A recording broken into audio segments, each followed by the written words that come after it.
Bonjour à tous, dans cette vidéo je vais faire les éléments de cours de la semaine prochaine sur les applications linéaires.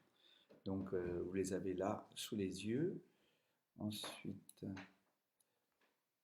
donc pour ce premier élément de cours, il fallait montrer que l'application f définie par l'expression que vous avez ici sous les yeux.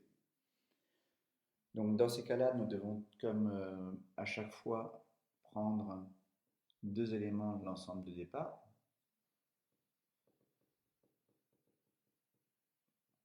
Et ensuite, deux scalaires.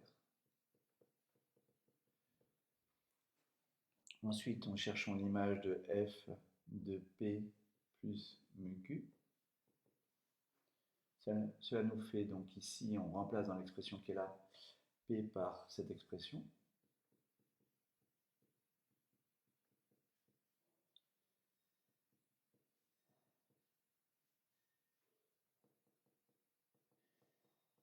Voilà. Ensuite, on utilise la linéarité de l'opérateur de dérivation. Donc, ça nous fait lambda p' plus mu q' de x plus, et ici on peut développer. Voilà, on regroupe en factorisant par lambda. Je ne sais pas pourquoi j'ai mis lambda ici. Ah oui, c'est pas lambda, c'est x ici. Et on obtient lambda. On reconnaît alors ici lambda f de p plus mu f de q. Ce qu'il faut montrer, hein, c'est-à-dire ceci égale ceci pour montrer que f est linéaire. Donc f linéaire, il aurait fallu commencer, et d'ailleurs vous le ferez, par montrer que un élément de R3 crochet X par F se transforme en un élément de R3 crochet X. Donc si degré de P inférieur ou égal à 3, degré de P' inférieur ou égal à 2, donc degré de XP' inférieur ou égal à 3, et donc degré de F de P inférieur ou égal à 3, puisqu'on rajoute une constante. Hein. Donc voilà comment on démontre que c'est bien un endomorphisme. Donc d'abord faire ceci, puis ensuite la linéarité. Donc f est un endomorphisme. Alors maintenant, pour montrer que c'est un automorphisme, il faut montrer que c'est soit injectif, soit surjectif. Donc ici, on va montrer que c'est injectif. On va prendre soit P appartenant à R3 crochet X, tel que f de P, donc de l'ensemble de départ, tel que f de P égale le polynôme nul. Donc c'est comme ça qu'on détermine le noyau. On va montrer ainsi que le noyau est réduit au singleton 0. On aura montré l'injectivité, comme nous sommes dans un endomorphisme avec même ensemble de départ et d'arrivée, donc égalité des dimensions. Il suffit, on aura fini parce que pour un endomorphisme, l'injectivité implique la surjectivité et la bijectivité. Donc ici on remplace, ça nous fait P' xp' de x plus p0 égale à 0. Et on cherche un polynôme du troisième degré vérifiant cette égalité.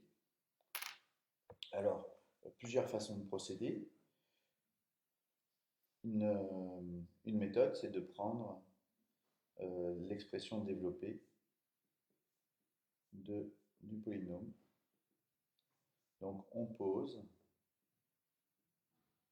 p de x écrit sous cette forme. Voilà.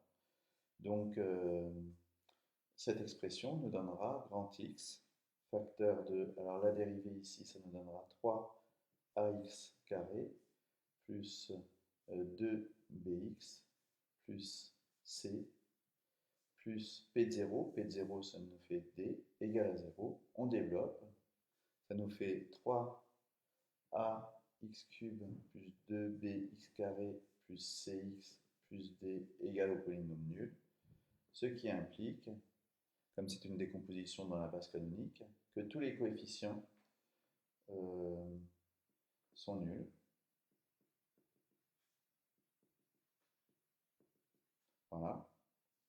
Et donc, ceci, ça implique que A égale B égale C égale D égale à 0.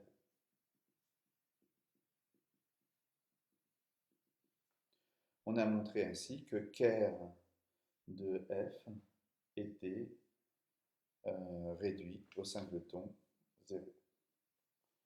Donc ker de f égale le singleton 0. Alors de ceci, on peut conclure que f injective, comme on a un endomorphisme, c'est bijectif. Donc je vais écrire ici. Donc f injective, or f endomorphisme, et donc on a un théorème qui nous dit qu'à ce moment-là, f est surjectif et bijectif. C'est un endomorphisme. Voilà. On a fini avec cette première question de cours. Pour la deuxième, nous avons ici une matrice A, l'application linéaire associée, et on doit montrer que on doit déterminer le ker de f et le im de f, ce qui est aussi le ker de A et le im de A. Donc ici, pour déterminer le ker, il faut résoudre AX égale 0 de R2.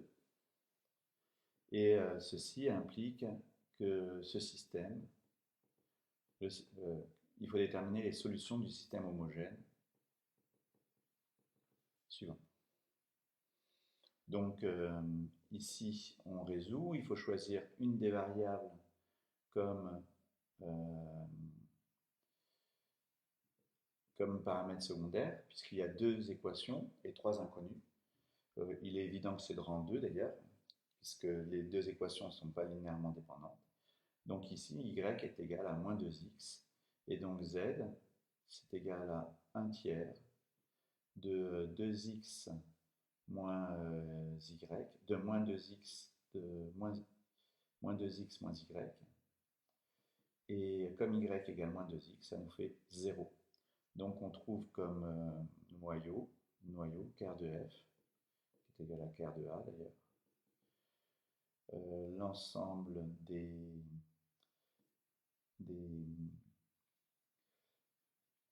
éléments de R3, vérifiant donc x pour x, moins 2x pour y, et z égale à 0, donc avec x appartenant à R, ce qui correspond à vect de u avec u égale 1, moins 2, 0.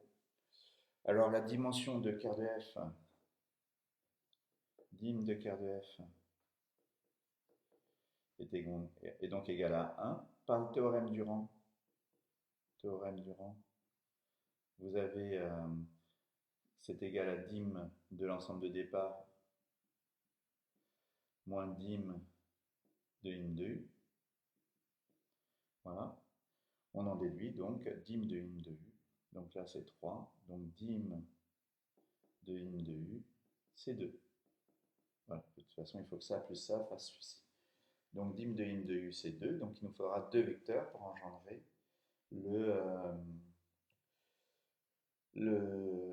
l'espace vectoriel im de u.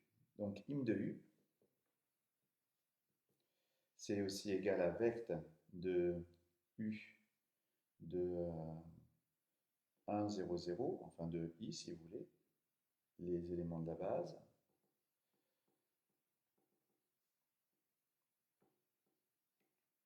Voilà. Et là, en obtenant les images respectives de i, j, k, on obtient les vecteurs colonnes de la matrice A. Donc de 2, 4, 1, 2 et 3, 0. C'est donc aussi, les deux premiers étant collinaires, on peut en enlever un, on ne changera pas le rang de la famille. Donc ici, vous faites remarquer que c'est x2, donc on peut supprimer l'un des deux. On va supprimer bien sûr celui qui est le plus compliqué. Et le 3, au lieu de mettre 3, 0, je peux mettre 1, 0, un vecteur collinaire à 3, 0. Et on obtient ici, de toute façon, tout ça a été inutile et vous allez comprendre rapidement pourquoi. Parce que ici, j'obtiens effectivement que c'est vecte de 1, 0, 0, 1. Et ça, on pouvait le deviner dès le départ, sans avoir à faire tout ça, puisque dim de u égale à 2, dim de in de u égale à 2, et que im de u inclut, donc ça, on ne sait pas que c'est faux, mais c'est inutile. Mais c'est pour vous montrer la méthode générale. Im de u étant inclus dans R2 et de dimension 2, on a ça, donc im de u par égalité des dimensions de ça et ça, on a im de u qui est égal à R2. On n'a pas besoin d'aller plus loin. On peut même affirmer que U est surjective. Donc U est surjective. Voilà pour le deuxième élément de cours. Donc pour le troisième élément de cours, nous avons l'application U suivante. Nous devons démontrer que c'est un endomorphisme. Pour cela, il faut montrer que un polynôme de R3 crochet X se transforme par U en un polynôme de R3 crochet X. Donc soit P appartenant à R3 crochet X, donc le degré de P est inférieur ou égal à 3, donc degré de P seconde c'est inférieur ou égal à 1, puisque c'est 3 moins 2, on dérive deux fois. Et ensuite, on multiplie par un polynôme de degré 2. Donc ici, on obtient un polynôme de degré inférieur ou égal à 3. Donc P est bien de R3 crochet X dans R3 crochet X. Alors ensuite, il y a la linéarité à démontrer. Nous pouvons procéder donc ainsi, où U de lambda P plus mu Q est égal à lambda U de P plus mu Q, après toutes ces opérations. Donc ainsi, on démontre que c'est bien linéaire. On aurait pu aussi procéder en définissant delta comme l'opérateur dérivation, et V comme étant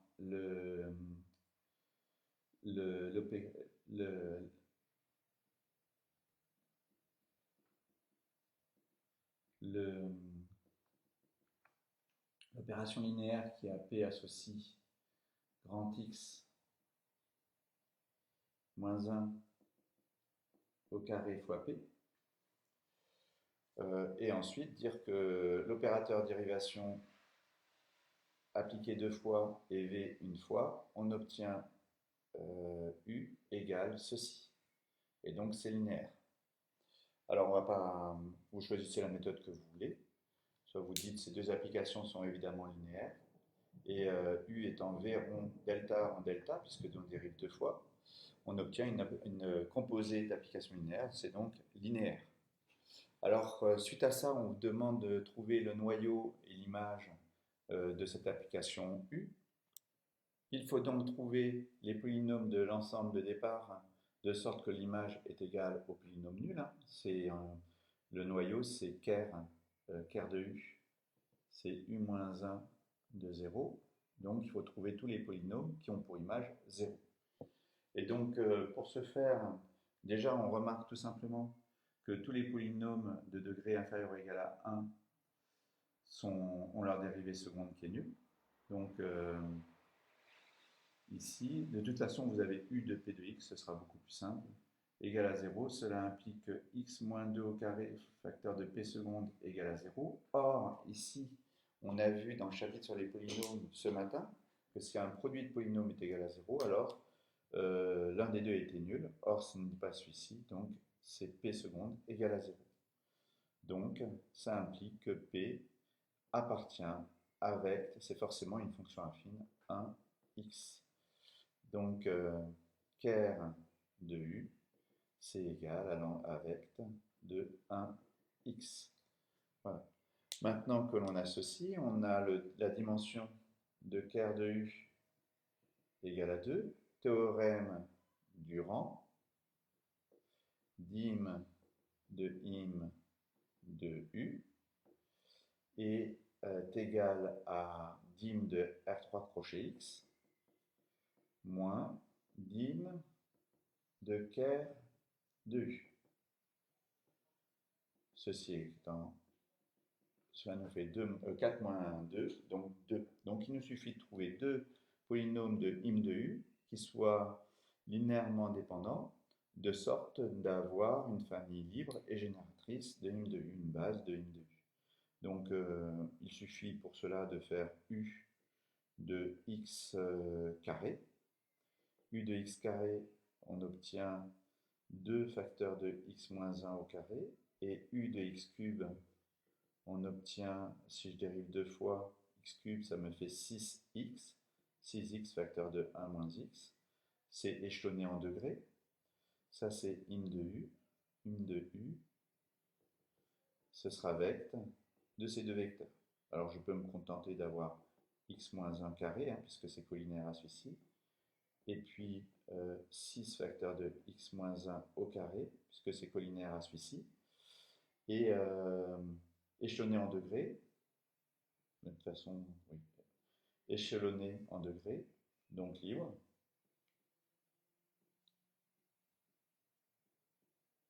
Voilà, en degrés, donc libre. Or, comme la dimension de im de u, c'est 2, donc effectivement, on a im de u qui est égal à vect de ceci.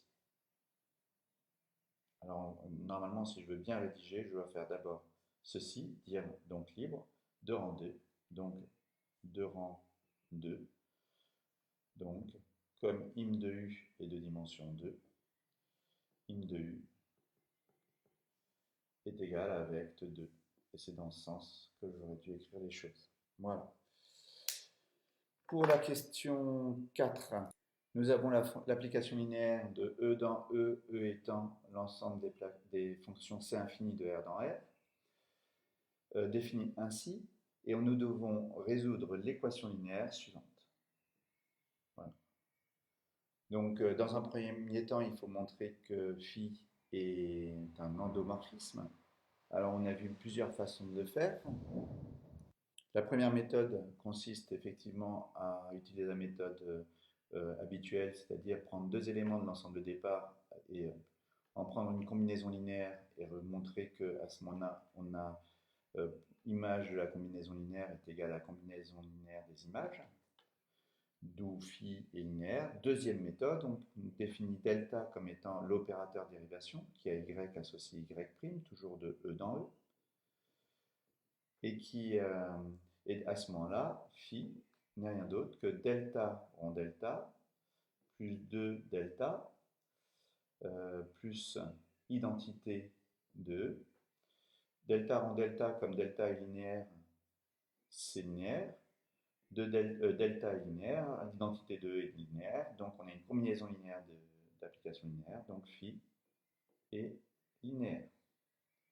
Donc vous choisissez la méthode que vous préférez, les deux si vous voulez. Ensuite, nous devons déterminer dans le petit b le noyau de phi, donc soit y appartenant à quart de phi.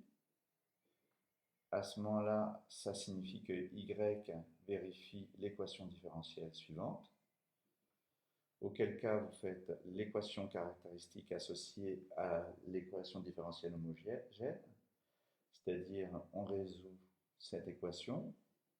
On trouve, après avoir fait delta égale à 0, une racine double qui est r égale moins 1, r0 égale moins 1.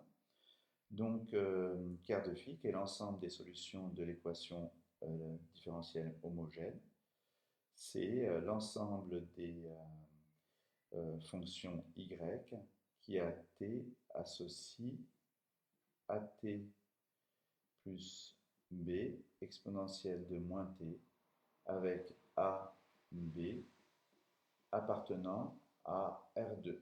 Et ce qui est mieux pour, dans le cadre de l'algèbre linéaire, c'est de dire que c'est vecte de f1, f2, quart de phi, avec f1, l'application, la fonction qui a t associe t exponentielle de moins 2, et f2 qui a t associe exponentielle de moins t. On a ici un espace de dimension 2, hein, f1 et f2 étant linéairement indépendants. C'est pas évident à faire, mais enfin on prend une valeur t égale à 0 quand on écrit une combinaison linéaire, puis après trouve le coefficient de f1 nul, et donc celui de f2 sera du même coup, nul aussi. On cherche à déterminer maintenant une solution particulière. On vous donne la forme générale de la solution particulière. On vous dit que y0, on va chercher la solution particulière de la forme t at e2 at cube e2 moins t. Et donc pour pouvoir remplacer dans l'équation avec second membre, il va falloir trouver y0', y0 seconde. On obtient la dérivée première en utilisant le fait que c'est u fois v, c'est u' v plus u v'. V', ça me fait moins e de moins t, puisque c'est e de u, donc moins c'est u', donc la dérivée de moins t, c'est moins 1, e de moins t. Et c'est la formule uv' égale u'v plus uv'. On obtient après factorisation par a et e de moins t, ici 3t carré moins t cube. Et après, c'est de la forme u fois v que je redérive. Donc u', dérivé de ceci, v, et puis le moins de uv' ici, et u ceci. Je refactorise par a e de moins t, et j'obtiens donc ça moins ça, d'où ce résultat. Alors, on doit trouver une solution donc particulière de l'équation y seconde de 0 de t, y0 de t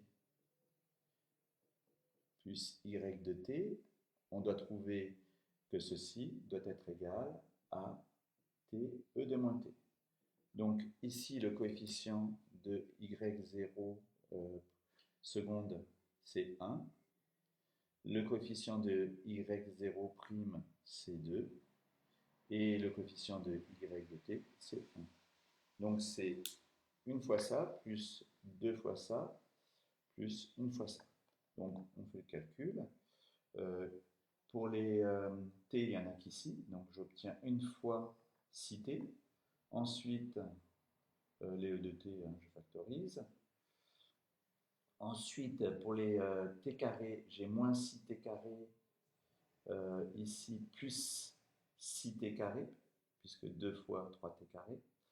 Et ici, il n'y a pas de t carré. Donc, moins 6t carré plus 6t carré, il n'y a pas de t carré. Et donc 0t carré. Et pour les t cubes, si mes calculs sont bons, ça me fait 1t cube, moins 2t cube, plus 1t cube. Donc on n'obtient pas de t cube non plus. Donc on obtient directement 6t facteur de 1 moins t égale t, et puis le a bien sûr. Voilà, égale ceci. Donc on choisit a égale 1/6. Donc la solution particulière, donc y0 de t égale 1/6 de e de moins t. On utilise alors le résultat du cours que vous avez là sous les yeux, qui est que l'ensemble des solutions de l'équation linéaire phi de y égale t e de moins t, c'est donc ensemble des solutions de cette équation linéaire, c'est S égale y0 plus y avec y appartient à quart de phi. Alors quart de phi, c'est marqué ici. Il faut que je le présente aussi autrement. Je vous l'avais fait écrire de toute façon dans l'encadré. Or, quart de phi, c'est vecte de f1, f2. C'est donc une combinaison linéaire de f1 et f2. Donc, l'ensemble des solutions sont y0 plus a f1 plus b f2 avec ab appartenant à R2. Présenté autrement, comme on le fait dans le chapitre sur les équations différentielles, j'écris y0. y0, c'est 1/6 de exponentielle de moins t. c'est plus a t exponentielle de moins t plus b exponentielle de moins t. Voilà. Avec ab appartenant à R2. On aurait pu aussi factoriser par e de moins t et obtenir ceci comme solution de l'équation linéaire suivante ou de l'équation différentielle y seconde plus 2y prime plus y égale t exponentielle de moins t. Voilà comment on aurait pu aussi présenter les choses. Donc, ceci, on savait déjà le résoudre, hein. Voici une méthode en utilisant les équations linéaires.